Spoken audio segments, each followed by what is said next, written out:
نحمده ونصلي ونسلم على رسوله الكريم أما بعد فأعوذ بالله من الشيطان الرجيم بسم الله الرحمن الرحيم الذين يؤمنون بالغيب صدق الله العلي العظيم وہ لوگ کہ جو ایمان لاتے ہیں بے دیکھے ہوئے.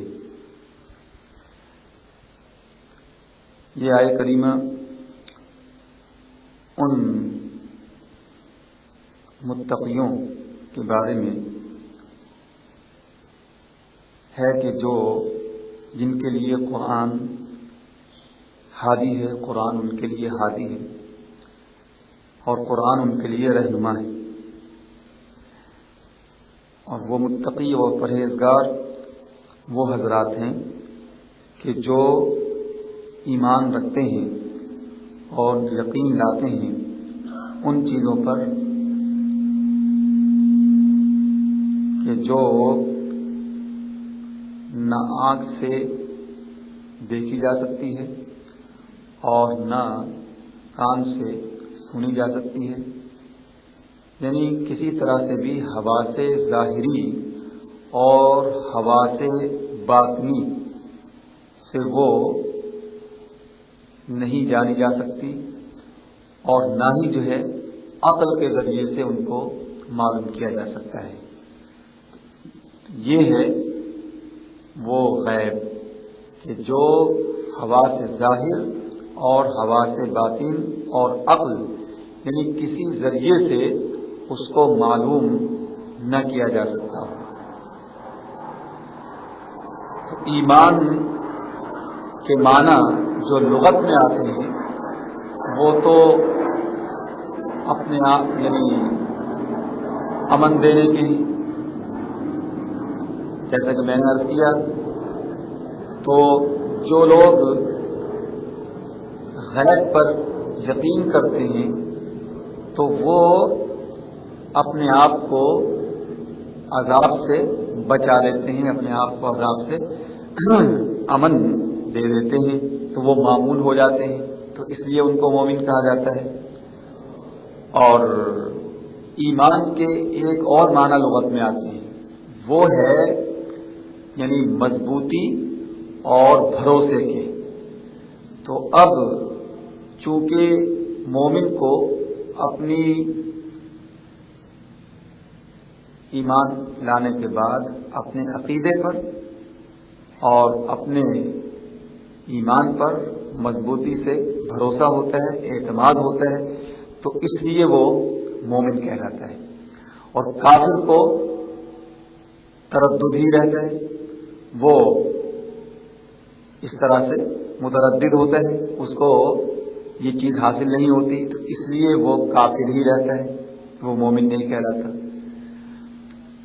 اور جو ایمان لاتے ہیں، جو مسلمان ہو جاتے ہیں، وہ اسی لیے مومن کہلاتے ہیں کہ ان کو اپنے عقیدے پر مضبوطی سے بھروسہ ہوتا ہے. تو قرآن کریم میں اللہ تبارک و تعالیٰ کو مومن کہا گیا، ایمان لانے والوں کو مومن کہا گیا. لیکن جیسے میں نے عرض کیا تھا کہ جو ایمان لاتے ہیں وہ تو اس لیے مومن کہلاتے ہیں کہ انہوں نے اپنے آپ کو عذاب سے امن دے دیا. اور اللہ تبارک و تعالیٰ اس لیے مومن ہے، اور اللہ کے جو 99 نام ہیں ان میں ایک نام مومن بھی ہے. اور قرآن کریم میں اللہ تبارک و تعالیٰ کے جو اسماء گرامی بیان ہوئے ہیں اس میں مومن بھی بیان ہوا ہے. مصور المؤمن المہیمن العزیز. تو اللہ تعالیٰ مومن اس اعتبار اور اس حوالے سے ہے کہ وہ اپنے ان بندوں کو کہ جو ایمان لے آتے ہیں ان کو اپنے عذاب سے امان دے دیتا ہے، اس لیے وہ مومن کہلاتا ہے. تو فرمایا کہ متقی اور پرہیزگار وہ لوگ ہیں کہ جو ایمان رکھتے ہیں بے دیکھی ہوئی چیزوں پر. تو اس سے ثابت ہوا کہ ایمان بے دیکھی ہوئی چیزوں پر یقین رکھنے کا نام ہے. تو شریعت میں ایمان کے معنی یہ ہوں گے کہ جو سرکار دو عالم صلی اللہ تعالی علیہ وسلم کے ذریعے سے پہنچا اور یقین کے ساتھ ان تمام باتوں کے بارے میں معلوم ہو جائے، ثابت ہو جائے کہ یہ حضور اکرم صلی اللہ تعالی علیہ وسلم کے ذریعے سے ہم تک پہنچا ہے اور ان واسطوں سے، اور یہ بالکل یقین کے ساتھ ثابت ہیں یہ باتیں، ان باتوں پر یقین رکھنا ایمان کہلاتا ہے۔ اسی لیے ایمان کی تعریف یہ بھی کی گئی ہے کہ یقین رکھنا بما جاء بہ النبی صلی اللہ علیہ وسلم، جو سرکار دو عالم احکام اور تعلیمات لے کر آئے ہیں، اور یقین کے ساتھ ان کا نبی کریم صلی اللہ تعالی علیہ وسلم کی طرف سے ہونا ثابت ہے، تو ان کا ماننا، ان پر یقین رکھنا، یہ ایمان کہلاتا ہے۔ تو اب یہ اس سے ثابت ہوا کہ اعمال جو ہیں وہ ایمان میں داخل نہیں ہیں، ایمان کا جز نہیں ہے اعمال۔ صرف جو لوگ دل سے تصدیق کر لیتے ہیں ان باتوں کی کہ جو نبی کریم صلی اللہ تعالی علیہ وسلم سے ثابت ہے، تو یہ ایمان کہلاتا ہے۔ اور زبان سے اقرار کرنا یہ شرط ہے، اس لیے کہ تاکہ اسلام کے جو احکامات ہیں اس پر جاری ہو جائیں۔ تو اس کا نتیجہ یہ نکلا کہ اگر عقیدہ درست ہے اور دل سے جو ہے وہ تصدیق کر لی کسی شخص نے، اب وہ شخص اگر عمل نہیں کرتا ہے یا عمل کرتا ہے تو برے عمل کرتا ہے تو وہ مومن ہے۔ اور اگر کوئی شخص زندگی بھر عمل کرتا رہا لیکن آخر وقت اس کا عقیدہ بگڑ گیا تو وہ مومن نہیں رہا، وہ دار اسلام سے خارج ہو گیا۔ تو اعمال زندگی بھر کرتے رہنا جو ہے یہ اور بات ہے، لیکن دل سے تصدیق کرنا اور عقیدے کا پھر درست ہونا یہ حقیقتاً ایمان میں داخل ہے، اور یہ حقیقتاً ایمان ہے۔ تو اب آپ غور فرمائیں کہ شیطان کتنی اس نے عبادت کی ہے، کتنے اس نے عمل کیے ہیں، زمین کا کوئی چپا ایسا باقی نہیں کہ جس پر اس نے طاعت نہ کی ہو اور عمل نہ کیا ہو۔ لیکن آپ دیکھیں کہ آخر ایک وقت کیا ہوا کہ اس کا عقیدہ بگڑ گیا، اور حضرت آدم علیہ نبینا علیہ الصلوۃ والسلام کے لیے جب اللہ تبارک و تعالیٰ نے سجدے کا حکم دیا تو فرشتوں نے سجدہ کیا، لیکن وہ اکڑ کر کھڑا ہو گیا۔ اور اس کے عقیدے کی خرابی یہ ہے کہ اس نے یہ کہا کہ آدم علیہ السلام مٹی سے بنے ہیں، میں آگ سے بنا ہوں، مٹی جو ہے وہ حقیر چیز ہے اور آگ جو ہے وہ اعلیٰ چیز ہے، تو لہٰذا میں اعلیٰ ہوا اور آدم جو ہے وہ ادنا ہوئے، تو اعلیٰ جو ہے وہ ادنا کے سامنے نہیں جھکتا ہے۔ اس بدبخت نے یہ نہیں دیکھا کہ یہ حکم کس نے دیا ہے، تو دیکھا کہ اس کے عقیدے میں یہ خرابی پیدا ہو گئی، تو اس کی ساری عبادت اور اس کے سارے عمل عکارت ہو گئے، اور قیامت تک کے لیے اللہ تبارک و تعالیٰ نے اس کے گلے میں لعنت کا توق ڈال دیا، اور وہ مردود بارگاہ الہی ٹھہرا، اور اس پر لعنت کی لعنت کا جو ہے وہ اللہ کی طرف سے حکم ہو گیا کہ اللہ کی لعنت اس پر ہو، اور وہ مردود ہے، وہ رجیم ہے، وہ دھتکارا ہوا ہے، وہ بارگاہ الہی سے جو ہے دور کیا ہوا ہو گیا۔ تو آپ نے دیکھا کہ عقیدہ جو ہے یہ اگر درست ہے اور اگر عمل میں کہیں نقص اور خرابی ہے تو اس سے وہ مومن ہونے سے خارج نہیں ہو جائے گا، زیادہ سے زیادہ یہ ہوگا کہ وہ فاسق و فاجر کہلائے گا۔ اور یہ بات یاد رکھنی چاہیے کہ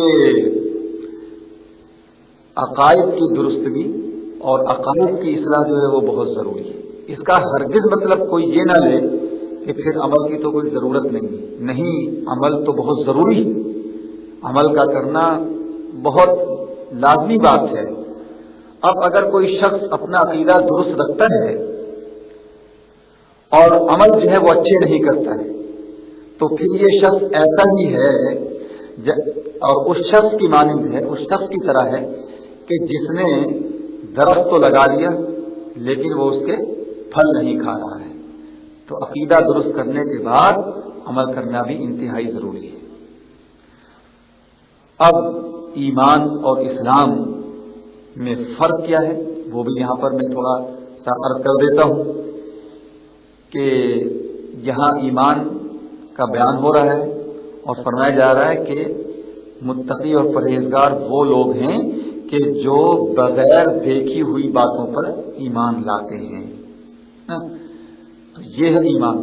تو پتہ یہ چلا کہ ایمان کا دار و مدار بے دیکھی ہوئی باتوں پر اور چھپی ہوئی باتوں پر یقین رکھنا، دل سے تصدیق کرنا اور زبان سے اس کا اقرار کرنا، یہ ایمان ہے. اور اسلام یہ ہے کہ اس کا مدار ظاہر پر ہے. یعنی مطلب یہ ہے کہ ایک شخص اگر دل سے تصدیق کر لی اس نے اور اس نے اپنا عقیدہ درست کر لیا، لیکن اس نے اظہار نہیں کیا، اس کو اسلام کے اظہار کرنے کا موقع نہیں ملا، تو اب یہ شخص مومن ہے. اور وہ شخص کہ جس نے ظاہر پر عمل کیا، یعنی ظاہری طور پر جو ہے عمل کیا اور اپنے آپ کو مومن ہونا بتلایا، اپنے آپ کو مومن کہا اس نے، اور دل سے تصدیق نہیں کی، یعنی ظاہری باتوں پر عمل کیا، تو وہ مسلم ہے، وہ مومن نہیں ہے. مثال کے طور پر منافقین کہ ظاہری طور پر عمل کرتے رہے لیکن دل سے تصدیق نہیں کی، عقیدہ اپنا درست نہیں کیا، تو وہ منافق کہلائے. لیکن عقیدہ درست کر لیا، تصدیق قلبی حاصل ہو گئی، لیکن عمل جو ہے برے کرتے رہے، تو یہ فاسق کہلائے. مومن ہوئے لیکن کیسے مومن کہ فاسق، کہ عمل کی اصلاح نہیں کی، عمل درست نہیں کیا. اگرچہ عقیدہ درست تھا لیکن عمل درست نہیں کیا تو مومن تو رہا لیکن فاسق رہا، کہ عمل کی اصلاح نہیں کی. تو اس لیے اپنے عمل کو سنوارنا، اپنے عمل کی اصلاح کرنا یہ بھی بہت ضروری ہے. تو جیسا کہ میں نے عرض کیا کہ ایمان شریعت میں کیا کہلاتا ہے، یعنی غیب پر یقین رکھنا اور غیب پر جو ہے یقین رکھ کر اس کی دل سے تصدیق کرنا، یہ جو ہے ایمان ہے. تو غیب کیا ہے؟ جیسے کہ میں نے شروع میں عرض کیا کہ غیب وہ باتیں ہیں، وہ چیزیں ہیں کہ نہ آنکھ سے دیکھا جا سکتا ہے، ان کو نہ کان سے سنا جا سکتا ہے، اور نہ ہی جو ہے وہ اپنے اعضائے ظاہری، حواس ظاہری سے اس کو محسوس طور پر جو ہے جانا جا سکتا ہے، نہ عقل سے جو ہے اس کا ادراک کیا جا سکتا ہے. تو یہ ہے جو ہے یہ غیب. تو اب نبی کریم صلی اللہ تعالی علیہ وسلم کی جو باتیں بے دیکھی ہیں، یعنی جو ظاہر نہیں ہے، وہ اوصاف جو غیبی ہیں، ان کو ماننا یہ جو ہے ایمان ہے. اب اگر حضور اکرم صلی اللہ تعالی علیہ وسلم کو کوئی جانتا بھی ہے، پہچانتا بھی ہے، لیکن مانتا نہیں ہے، تو اس کو مومن نہیں کہا جائے گا. کیونکہ حضور اکرم صلی اللہ تعالی علیہ وسلم کو ظاہری طور پر تو کافر بھی جانتے تھے اور پہچانتے تھے، اور قرآن نے اس بات کو بیان فرمایا ہے کہ الذین آتیناہم الکتاب یعرفونہ کما یعرفون ابناءہم. نبی کریم صلی اللہ تعالی علیہ وسلم کو اہل کتاب پہچانتے ہیں، جانتے ہیں. تو آپ دیکھیں کہ ان کو قرآن میں ان کو مومن نہیں کہا، وہ کافر ہی کہ کافر رہے. حضور اکرم صلی اللہ تعالی علیہ وسلم کا ماننا جو ہے یہ ہے ایمان. تو پہچانا اور جانا تو انہوں نے بھی تھا، لیکن حضور کو مانا نہیں، اس لیے وہ کافر رہے.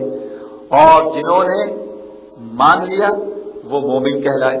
تو اب یہاں پر یہ بات بھی آپ سمجھ لیں کہ حضور اکرم صلی اللہ تعالی علیہ وسلم کو ماننا کس طرح کا ہے. اس لیے کہ ماننا تین طرح کا ہوتا ہے. ایک تو لالچ کی وجہ سے کسی کو ماننا، اور ایک کسی کو ڈر کی وجہ سے ماننا، اور ایک ماننا یہ ہے کہ دلی محبت سے اور خوش دلی سے اس کو ماننا اور تسلیم کرنا، تو یہ 3 طرح کا ماننا ہے۔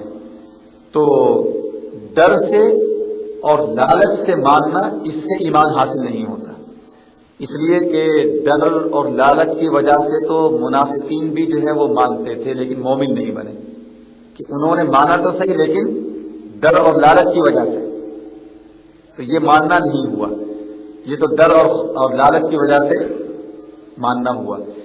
تو یہاں ماننا وہ مراد ہے کہ جو دل سے اور خوش دلی سے ماننا ہو تو وہ ایمان عطا کرے گا، اس کے ذریعے سے ایمان حاصل ہوگا۔ تو پتہ ہی چلا کہ نبی کریم صلی اللہ تعالی علیہ وسلم کو خوش دلی اور عقیدت اور محبت سے مانا جائے گا تو ایمان حاصل ہوگا، اگر خوش دلی اور عقیدت اور محبت سے اگر کوئی نہیں مانتا ہے تو اس کو ایمان بھی حاصل نہیں ہوتا ہے۔ تو یہاں اس آیت میں یہی مراد ہے کہ ان کو اس طرح سے ماننا کہ جو خوش دلی سے ہو اور عقیدت سے ہو۔ تو بہرحال الذین یؤمنون بالغیب، کہ وہ لوگ کہ جو ایمان لاتے ہیں بے دیکھی ہوئی باتوں پر اور چیزوں پر، وہ متقی پرہیزگار ہیں۔ تو آیت کے یہاں اس طرح سے بھی معنی کیا جا سکتے ہیں کہ یہاں 3 طرح کے معنی کیے جا سکتے ہیں۔ پہلے معنی تو یہ کہ مومن وہ لوگ ہیں کہ جو ایمان لاتے ہیں بے دیکھی ہوئی چیزوں پر، یعنی جنت پر، دوزخ پر، جہنم پر، قیامت پر، کہ یہ دیکھی نہیں ہے، بغیر دیکھی ہوئی ہے، ان پر ایمان لاتے ہیں۔ اور دوسرے معنی یہ بھی ہو سکتے ہیں کہ مومن متقی پرہیزگار وہ ہیں کہ جو یقین رکھتے ہیں دل سے۔ تو دل کیسی چیز ہے؟ دل جو ہے وہ پوشیدہ چیز ہے، یہ بھی غیب ہے۔ تو یعنی دل سے جو ہے ایمان رکھتے ہیں اور یقین رکھتے ہیں، صرف جو ہے زبان ہی سے اظہار نہیں کرتے بلکہ دل سے جو ہے وہ یقین رکھتے ہیں اور دل سے جو ہے وہ مانتے ہیں۔ منافقین کی طرح نہیں کہ دل ان کا جو ہے خالی ہے اور صرف زبان سے جو ہے وہ اظہار کر رہے ہیں۔ اور تیسری بات اور تیسرے معنی یہاں پر یہ بھی ہیں، ہو سکتے ہیں کہ متقی اور پرہیزگار وہ لوگ ہیں کہ جو ایمان رکھتے ہیں اہل ایمان کے بھی سامنے، ایمانداروں کی بھی موجودگی میں، اور جب ایماندار غائب ہوتے ہیں، ان سے ان کی نظروں کے سامنے نہیں ہوتے ہیں، تو ان کی غیر موجودگی میں بھی اور مسلمانوں کے غائب ہونے کی صورت میں بھی وہ ایمان رکھتے ہیں۔ ان منافقین کی طرح نہیں ہے کہ جب وہ اہل ایمان سے ملتے ہیں، جب مسلمان موجود ہوتے ہیں تو ان کے سامنے کہتے ہیں کہ قالوا آمنا، کہ ہم بھی ایمان لانے والے ہیں، ہم بھی ایمان لائے ہیں، اور جب مسلمان ان سے غائب ہوتے ہیں یعنی ان کی غیر موجودگی میں جب وہ ہوتے ہیں تو پھر وہ کافروں اور بے دینوں سے کہتے ہیں کہ ہم تو ان سے اہل ایمان سے مذاق کرتے ہیں، ہم تو تمہارے ساتھ ہیں۔ وَإِذَا خَلَوْا إِلَىٰ شَيَاطِينِهِمْ قَالُوا إِنَّا مَعَكُمْ، کہ جب اپنے شیاطین سے، اپنے سرداروں سے ملتے ہیں تو کہتے ہیں کہ اِنَّا مَعَكُمْ، ہم تو تمہارے ساتھ ہیں، إِنَّمَا نَحْنُ مُسْتَهْزِئُونَ، مسلمانوں سے تو ہم مذاق کرتے ہیں، ان سے تو ان کی موجودگی میں تو ہم صرف ان سے مذاق کرنے کے لیے کہہ دیتے ہیں کہ ہم جو ہے ہم ایمان لے آئے ہیں۔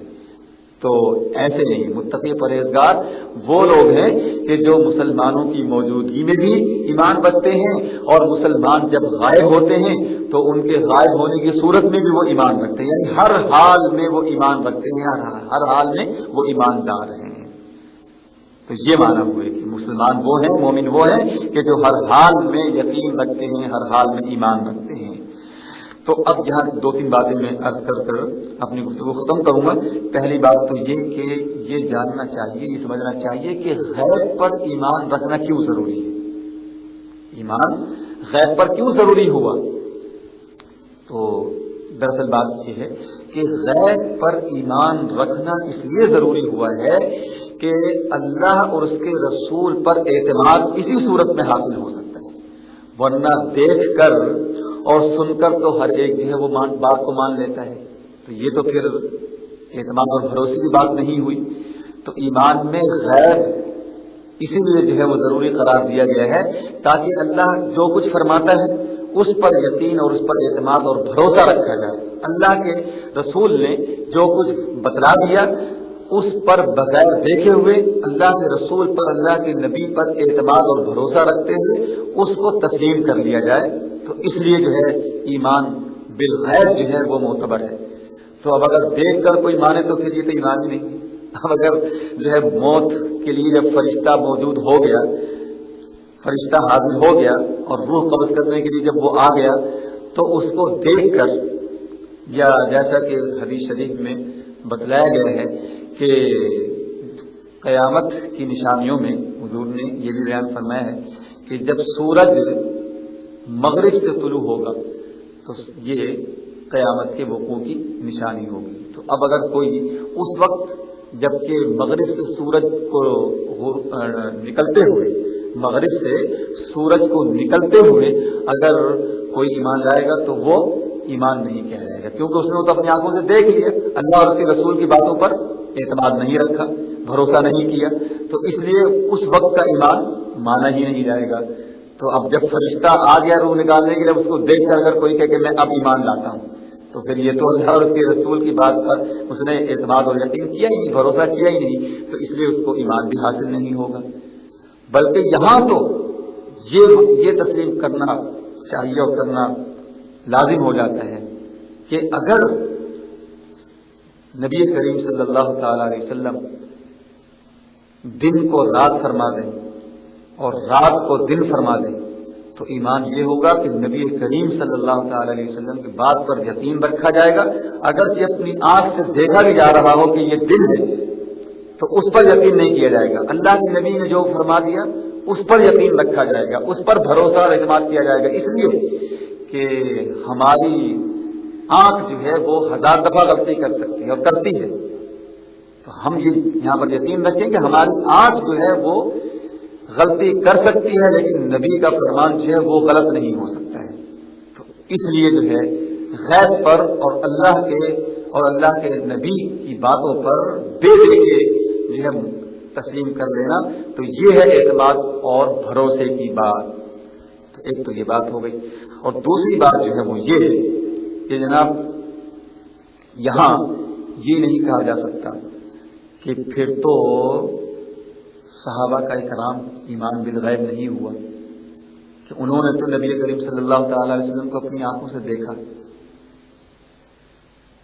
ان حضرات کا ایمان بالغیب تھا، اس لیے کہ انہوں نے جو ہے صرف حضور صلی اللہ تعالی علیہ وسلم کو دیکھا نہیں، بلکہ دیکھ کر نبوت پر، ان کے نبی ہونے پر، اور انہوں نے جو کچھ ارشاد فرمایا جو انہوں نے اپنی آنکھوں سے نہیں دیکھا اس پر انہوں نے یقین رکھا ہے، دل سے تصدیق کی ہے. جیسا کہ میں نے عرض کیا کہ نبوت جو ہے یہ ایسا وصف ہے کہ جو آنکھوں سے نہیں دیکھا جا سکتا ہے، تو اس لیے ان کا ایمان بالغیب ہی تھا. اور تیسری بات یہاں پر یہ بھی نہیں کہی جا سکتی تو پھر اللہ کے رسول کا ایمان غیب پر نہیں ہوا. کوئی یہ اگر کہے کہ اللہ کے رسول، کیونکہ غیب تو وہ ہے کہ جو اپنی آنکھوں سے دیکھا نہ جا سکتا ہو، تو سرکار دو عالم صلی اللہ تعالی علیہ وسلم نے تو اپنی آنکھوں سے اللہ تبارک و تعالیٰ کی ذات گرامی کو بھی دیکھ لیا، جنت کو بھی دیکھا، دوزخ کو بھی دیکھا، سب کچھ دیکھ لیا، تو ان کا ایمان بالغیب نہیں رہا.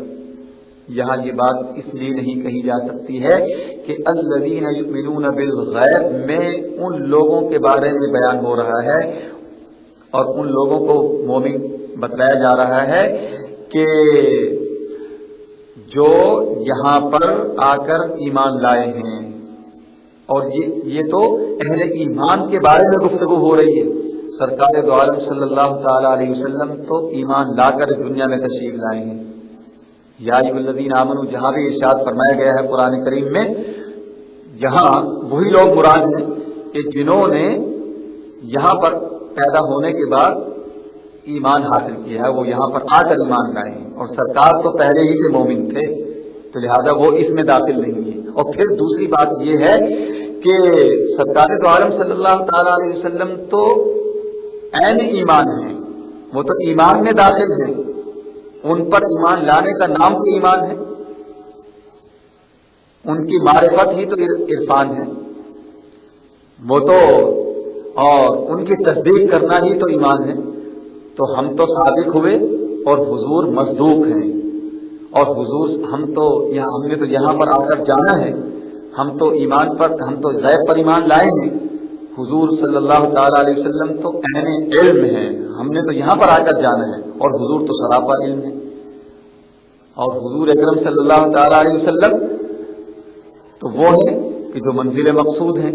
ہم تو قاصد ہیں اور حضور اکرم صلی اللہ تعالی علیہ وسلم منزل مقصود ہیں. تو تمام باتوں کی انتہا تو سرکار دو عالم صلی اللہ تعالی علیہ وسلم پر ہو رہی ہے. تو اس لیے جو ہے سرکار دو عالم صلی اللہ تعالی علیہ وسلم کے بارے میں یہ بات ہرگز نہیں کہی جا سکتی، کیونکہ وہ تو عین ایمان ہے. ان پر ایمان لانا تو جو ہے وہ خود ایمان ہے. اور حضرت سیدنا امام احمد بن حنبل رضی اللہ تعالی عنہ نے حضرت عبداللہ بن مسعود رضی اللہ تعالی عنہ کے حوالے سے ایک روایت نقل فرمائی. اس میں یہ ہے کہ ایک شخص خارج حضرت عبداللہ بن مسعود رضی اللہ تعالیٰ عنہ کی خدمت میں حاضر ہوئے اور ان سے یہ عرض کی کہ اے عبداللہ بن مسعود، تم بڑے خوش نصیب ہو، تمہیں وہ نعمت ملی ہے جو ہمیں نہیں ملی. تم اس نعمت سے سرفراز ہوئے ہو اور ہم اس نعمت سے محروم ہوئے. اس طرح سے کہ تم نے نبی کریم صلی اللہ تعالی علیہ وسلم کو اپنی آنکھوں سے دیکھا ہے، تم نے خود حضور اکرم صلی اللہ تعالی علیہ وسلم کا دیدار کیا.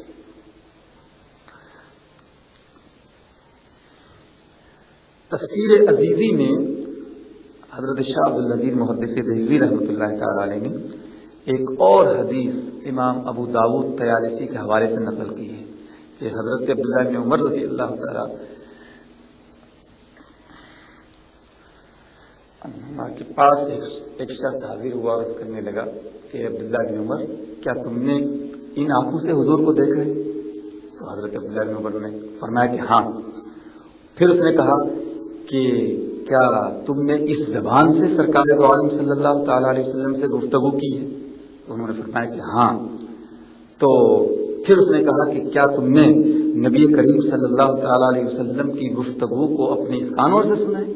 تو انہوں نے فرمایا کہ ہاں. پھر کہا کہ کیا تم نے ان ہاتھوں سے نبی کریم صلی اللہ تعالی علیہ وسلم کے دست مبارک پر بیعت کی؟ تو حضرت عبداللہ بن عمر رضی اللہ تعالی عنہما نے فرمایا کہ ہاں. یہ گفتگو سن کر اس شخص پر اس قدر جو ہے وجد طاری ہوا کہ ایک کیف اور ایک سرور کے عالم میں گویا کہ وہ مستغرق ہو گیا اور بہت افسوس کرنے لگا. کہنے لگا کہ تم بڑے خوش نصیب ہو کہ تم نے یہ ساری سعادتیں حاصل کی اور ہم ان سے محروم. تو حضرت عبداللہ بن عمر رضی اللہ تعالیٰ عنہما نے جب یہ کیفیت اس شخص کی دیکھی تو فرمایا کہ میں تمہیں ایک حدیث سناتا ہوں کہ تم بڑے جو ہے یعنی سعادت مند ہو اور تم بڑے جو ہے مبارک کے لائق ہو. اور وہ حدیث یہ ہے کہ میں نے نبی کریم صلی اللہ تعالی علیہ وسلم کو یہ فرماتے ہوئے سنا تھا کہ مبارک ہے وہ شخص کہ جو مجھے دیکھ کر ایمان لایا ہے، اور بڑا مبارک ہے وہ شخص کہ جو مجھ پر بغیر دیکھے ہوئے ایمان لائے گا. تو یہ سنا تو وہ بہت خوش ہوا اور ایک طرح سے اس کو اس فرمان نبوی کو سننے کے بعد اس کو بڑی تسلی اور تشفی ہوئی. تو بہرحال الذین یؤمنون بالغیب، متقی اور پرہیزگار وہ لوگ ہیں کہ جو بن دیکھی چیزوں پر، بن دیکھی باتوں پر ایمان لاتے ہیں، دل سے تصدیق کرتے ہیں اور زبان سے ان کا اظہار کرتے ہیں. اللہ تبارک و تعالی ہم سب کو ایمان کامل عطا فرمائے اور اس پر ثابت قدمی عطا فرمائے، ایمان پر ثبات اور دوام عطا فرمائے. وآخر دعوانا الحمدللہ.